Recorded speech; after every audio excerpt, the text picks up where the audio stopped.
स्वतंत्र और आजाद पत्रकारिता का समर्थन कीजिए। सच में मेरा साथी बनिए। बहुत आसान है दोस्तों, इस ज्वाइन बटन को दबाइए और आपके सामने आएंगे ये 3 विकल्प। इनमें से एक चुनिए और सच के इस सफर में मेरा साथी बनिए। नमस्कार दोस्तों, मेरे इस मंच पर मैं अभिसार शर्मा आपका स्वागत करता हूं। खबर बहुत बड़ी है आपकी स्क्रीन पर। यह है मोनू मिश्रा। मोदी सरकार में गृह राज्य मंत्री अजय मिश्रा टेनी का बेटा, वो मोनू मिश्रा जिसने लखीमपुर खीरी में अपने महिंद्रा थार गाड़ी के नीचे 4 किसानों को रौंद दिया था, उसे इलाहाबाद हाईकोर्ट ने बेल दे दी है। यानी कि एक निहायत ही शॉकिंग खबर दोस्तों, इलाहाबाद हाईकोर्ट ने बेल दे दी है। मैं आपको बतलाना चाहूंगा कि इलाहाबाद हाईकोर्ट के इस आदेश से पहले उत्तर प्रदेश पुलिस ने खुद जो एफआईआर बनाई थी उसमें साफ तौर पर लिखा हुआ था कि किसानों की हत्या जो है वो साजिश के तहत की गई। उसमें साफ तौर पर यह लिखा गया था कि उस साजिश में अजय मिश्रा टेनी और उसका बेटा मोनू मिश्रा दोनों शामिल थे, और वो मैं आपको आगे जाके प्रमाणित करने वाला हूं। मगर जो बड़ी खबर है उसके मुताबिक पहले चरण का मतदान हो रहा है आज, और अजय मिश्रा के बेटे मोनू मिश्रा को जो है बेल मिल गई है। लखीमपुर खीरी में चौथे चरण में मतदान होने वाला है दोस्तों। मैं आपका ध्यान 2 खबरों की तरफ खींचना चाहूंगा। एक तरफ मोनू मिश्रा को मिल गई है बेल, इलाहाबाद हाईकोर्ट ने दे दिया, और जाहिर सी बात है साहब, इलाहाबाद हाईकोर्ट ने यह फैसला किया है तो अदालत के फैसले पर हम सवाल बिल्कुल नहीं उठाते। मगर दूसरी तरफ बलात्कारी और हत्यारा राम रहीम, डेरा सच्चा सौदा का प्रमुख, उसे हरियाणा सरकार ने पंजाब चुनावों को देखकर फरलॉ पर रिहा कर दिया है कुछ दिनों के लिए। यानी कि भारतीय जनता पार्टी के लिए वोट बहुत जरूरी है। अपराध किसने किया ये मायने बिल्कुल नहीं रखता, या ये कहा जाए अपराध किसने किया वही मायने रखता है। मगर मैं जानता हूं आप लोगों के जहन में एक सवाल होगा कि जब पुलिस का इतना पुख्ता केस था मोनू मिश्रा के खिलाफ, सबने देखा कि उस गाड़ी ने कैसे किसानों को रौंद कर आगे निकल गई थी, तो फिर उसे बेल कैसे मिली? दोस्तों, जो खबर इलाहाबाद हाईकोर्ट से आ रही है, खासकर दैनिक भास्कर की, मैं स्पष्ट कर दूं, यह खबर दैनिक भास्कर की है, वो खबर बहुत शॉकिंग है। इस खबर के मुताबिक किसानों के पक्ष को सुना ही नहीं गया। मैं दैनिक भास्कर की खबर पढ़ के सुनाना चाहता हूं, फिर आप अपने नतीजों पर पहुंच सकते हैं। दैनिक भास्कर क्या कहता है? लेकिन आशीष मिश्रा को बेल अब सवालों में आ गई है। मामले को देख रहे भारतीय किसान यूनियन टिकैत के किसान नेता बलजिंदर मान ने भास्कर को बताया कि आज सुनवाई के वक्त जब किसानों के वकील के बोलने की बारी आई तो इंटरनेट कनेक्शन ही कट गया। सुनवाई ऑनलाइन हुई, इसलिए एक तरफा बात सुनकर बेल एप्लीकेशन मंजूर कर दी गई। मान का कहना है कि री हियरिंग के लिए एप्लीकेशन दे दी गई है, अभी आगे की रणनीति बनाई जाएगी। मैं आपसे पूछना चाहता हूं, इंटरनेट का अगर कनेक्शन टूट गया, जैसा कि दैनिक भास्कर की खबर दावा कर रही है, तो इंतजार भी किया जा सकता था। उसका इंतजार किए बगैर इतनी जल्दी बेल देने की, वो आदमी जिस पर आरोप है 4 लोगों की हत्या, और दूसरी तरफ जिन लोगों के खिलाफ आरोप इतने कमजोर हैं वो 1-1 साल से जेल में पड़े हुए हैं। मैं आपको बतलाना चाहूंगा दोस्तों, 5000 पन्नों की चार्जशीट, और इसे पुख्ता प्रमाण माना गया था।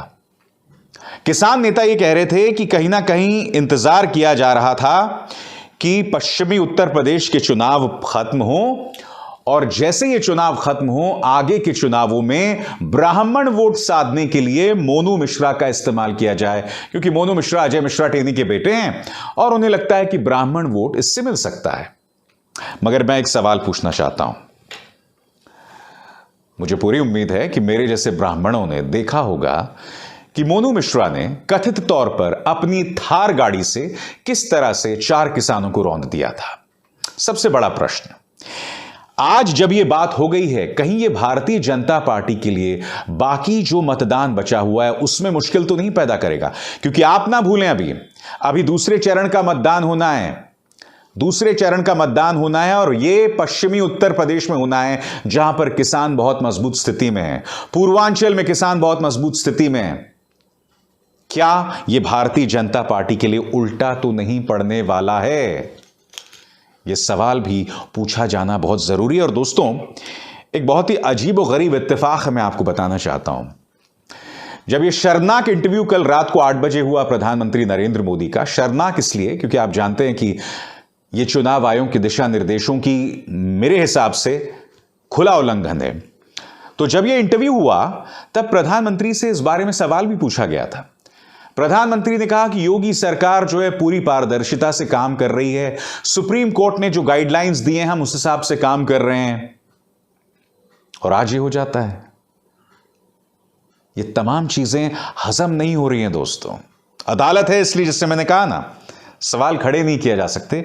मगर मैं जानना चाहता हूं, जो किसान नेता कह रहे हैं दैनिक भास्कर की इस खबर में कि किसानों के पक्ष को सुना ही नहीं गया क्योंकि इंटरनेट कनेक्शन जो है टूट गया था। तो ये इंटरनेट कनेक्शन किसने तोड़ा, कैसे टूटा? मेरे हिसाब से इस पर और गंभीर चर्चा होनी चाहिए। आप क्या सोचते हैं? कमेंट सेक्शन में मुझे बताइएगा। तो ये दो खबरें देखिए दोस्तों, जिससे पता चलता है कि इस देश में कानून दो लोगों के लिए किस तरह से अलग है। एक छोटी सी मिसाल देता हूं। अजय मिश्रा की बेटी मोनू मिश्रा को कुछ ही हफ्तों में बेल मिल गई। आपकी स्क्रीन पर यह सिद्दीक कप्पन, वो पत्रकार जो केरल से हाथरस जा रहा था सिर्फ रिपोर्टिंग करने, इसे मुख्यमंत्री आदित्यनाथ की सरकार ने आतंकवाद की धाराओं में जेल में बंद कर दिया। 1 साल से ऊपर का वक्त हो गया है दोस्तों, आज तक यह जेल में बंद है। पिछले सितंबर अक्टूबर को इसे गिरफ्तार किया गया था। अब देखिए 1 साल से ऊपर हो गया है। फर्क देखिए। डॉक्टर कफील खान करीब 9 महीने तक राष्ट्रीय सुरक्षा एक्ट में यह आदमी जेल में था, और जब यह रिहा हुआ तो खुद अदालत ने अपने आदेश में कहा था कि डॉक्टर कफील खान ने जो भाषण दिया था, जिसके बेसिस पर मुख्यमंत्री आदित्यनाथ की सरकार ने उन्हें जेल भेजा था, दरअसल वो भाषण तो सामाजिक एकता का प्रतीक था। यानी कि जिस भाषण के लिए उन्हें पुरस्कार दिया जाना था, उस भाषण पर उन्हें जेल भेज दिया गया था। और अब मोनू मिश्रा रिहा हो गया है, बेल पर ही सही। मैं आपसे पूछना चाहता हूं कि क्या इंसाफ दो लोगों के लिए इस देश में अलग है? मैं आपको बता दूं दोस्तों, इस मुद्दे पर प्रियंका गांधी वाड्रा ने करारा हमला बोला है मोदी सरकार पर। आज उन्होंने बिलासपुर में एक रैली को संबोधित किया, जहां उन्होंने मोनू मिश्रा को बेल मिलने का जिक्र किया। क्या कहा उन्होंने, आइए सुनते हैं। इनके मंत्री के पुत्र ने 6 किसानों को कुचला, क्या उसने अपना इस्तीफा दिया? हमारे प्रधानमंत्री जी बहुत नेक हैं, सब कहते हैं बहुत अच्छे हैं, बहुत नेक हैं, तो उन्होंने इस्तीफा क्यों नहीं मांगा? इस्तीफा क्यों नहीं मांगा अपने मंत्री से? क्या देश के प्रति कोई नैतिक जिम्मेदारी नहीं थी उनकी? आज उस लड़के को जमानत मिली है, थोड़े ही दिनों में खुल के घूमेगा फिर से, जिसने आपको कुचल डाला। इस सरकार ने किसको बचाया? उन किसानों के परिवारों को बचाया? उनकी जो पुलिस थी, प्रशासन थी, कहां थी वो जब उनको कुचला? कहीं नहीं थी। मैं बताती हूं कहां थी। जब हम जैसे लोग वहां उनके परिवारों से मिलने जा रहे थे तो हमें रोकने में लगी थी। पूरी तमाम प्रशासन, तमाम पुलिस सड़क पे खड़ी थी, बीच रात तक, 4-4 बजे तक। हम किसका नुकसान करने जा रहे थे? जिसका नुकसान हुआ उसको तुमने बचाया नहीं। जिसने नुकसान किया उसका बाप तुम्हारे साथ स्टेज पे खड़ा होता है आज भी। एक प्रधानमंत्री, एक सरकार की एक नैतिक जिम्मेदारी होती है अपने देश के प्रति। उस जिम्मेदारी को निभाना उसका धर्म होता है। हर धर्म से ऊपर होता है वो धर्म। और जो नेता, जो प्रधानमंत्री, जो सरकार उस धर्म को निभाना नहीं जानती, उस सरकार को नकारो।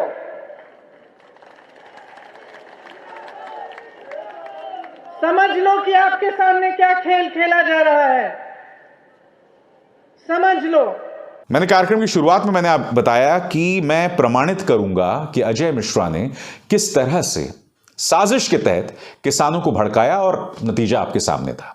सबसे पहले दोस्तों मैं आपको सुनाना चाहता हूं उनका एक भाषण। इस भाषण में यह व्यक्ति खुलेआम धमकी दे रहा है, मोदी सरकार में गृह राज्य मंत्री खुलेआम धमकी दे रहे हैं ये किसानों को कि तुम्हारे में होश ठिकाने लगा। साफ तौर पर इसी बात का जिक्र उत्तर प्रदेश पुलिस के एफआईआर में भी था। अब मैं आपको एक वीडियो दिखाना चाहता हूं, पूरे स्क्रीन पर ये देखिए। ये कारवां जा रहा है अजय मिश्रा टेनी का, और यहां आप देख रहे हैं कि किस तरह से अजय मिश्रा टेनी जो है पहले किसानों को नमस्कार करता है, फिर उन्हें ठेंगा दिखाता है। यानी कि हमारे सामने दो मिसालें हैं जहां खुद अजय मिश्रा टेनी जो है किसानों को धमकाता है, भड़काता है, और इसी के चलते वो लोग पहुंच गए थे उस छोटे से हेलीकॉप्टर स्ट्रिप पर केशव प्रसाद मौर्य का विरोध करने। और जब वो वापस लौट रहे थे तब आरोपी मोनू मिश्रा की थार गाड़ी ने उन्हें कुचल दिया, उन्हें रौंद दिया। वो वीडियो मैं आपको नहीं दिखा सकता दोस्तों, क्योंकि हिंसक वीडियो है, मगर आप उसकी तस्वीर देख सकते हैं। मैं फिर आपसे पूछना चाहता हूं, इस देश में दो लोगों के लिए अलग अलग कानून क्यों हैं? ऐसे में इस देश की आम जनता जो है वो क्यों एतबार करेगी इस देश के निजाम, इस देश के कानून पर? खैर, इत्तेफाकन चौथे चरण में लखीमपुर खीरी में मतदान होना है, और स्वाभाविक सी बात है कि उनका खुला घूमना, खासकर जो उनकी पृष्ठभूमि है, उनकी जो हरकतें हैं, उनका खुला घूमना कुछ चिंता जरूर पैदा करता है। मगर मैं उम्मीद करता हूं कि अदालत ने जो इन्हें बेल दी है वो कुछ शर्तों पर बेल दी होगी, और वो जो अपने पुराने मुन्ना भैया वाला जो अंदाज है ना, वो नहीं दोहराएंगे और कानून के दायरे में रहकर चलेंगे। क्योंकि मैं आपको बतलाना चाहूंगा दोस्तों, उत्तर प्रदेश पुलिस ने जो इन्हें गिरफ्तार किया था, और ऑफ कोर्स वो गिरफ्तार इसलिए हुए क्योंकि सुप्रीम कोर्ट ने फटकार लगाई थी। आपको याद होगा, सुप्रीम कोर्ट ने बाकायदा एक स्पेशल इन्वेस्टिगेटिव टीम भी बनाई है जो इस मामले की जांच कर रहा है। मगर सुप्रीम कोर्ट ने फटकार लगाई थी उत्तर प्रदेश की आदित्यनाथ सरकार को, तब जाकर एक्शन हुआ था। और यही नहीं, शुरू में यह भी खबरें आई थी कि मोनू मिश्रा को जेल तो भेज दिया गया है, मगर जेल के अंदर उसको वीआईपी ट्रीटमेंट मिल रहा है। जैसे वो फिल्मों में नहीं देखते हैं आप, अपराधी जेल में बंद होते हैं मगर जेल के अंदर उनको तमाम सुविधाएं होती हैं, टीवी की, खाने पीने की, जो पियो, जो खाओ, जो फाड़ो। इसी तरह की खबरें आई थी कि मोनू मिश्रा के भी सुख और शांति का पूरा ध्यान रखा जा रहा है जेल के अंदर। अब अदालत का यह फैसला वाकई शॉकिंग है। मैंने आपसे कहा कि अदालत के फैसले पर सवाल नहीं किया जा सकता। अदालत ने जो किया है उनके अपने मायने होंगे, मगर यकीनन एक ऐसा मामला जिसमें पुलिस ने अपनी जांच में प्रमाणित किया कि मोनू मिश्रा लगातार झूठ बोल रहे थे। मैं आपको सिर्फ एक चीज बताना चाहता हूं। मोनू मिश्रा ने कहा कि मैं दंगल में गया था तो मैं वहां हो ही नहीं सकता था, मैं किसानों को कैसे मार सकता था। पुलिस ने उनके मोबाइल फोन ट्रैकिंग टावर्स के जरिए, मोबाइल टावर्स के जरिए उनके मोबाइल फोन को ट्रैक किया और पता चला कि वो दंगल में तो मौजूद ही नहीं थे। मैं पुलिस की सिर्फ इस बात की ओर इशारा कर रहा हूं, इसके अलावा कुछ नहीं। और अब इस शख्स को बेल मिल गई है। भारत माता की जय।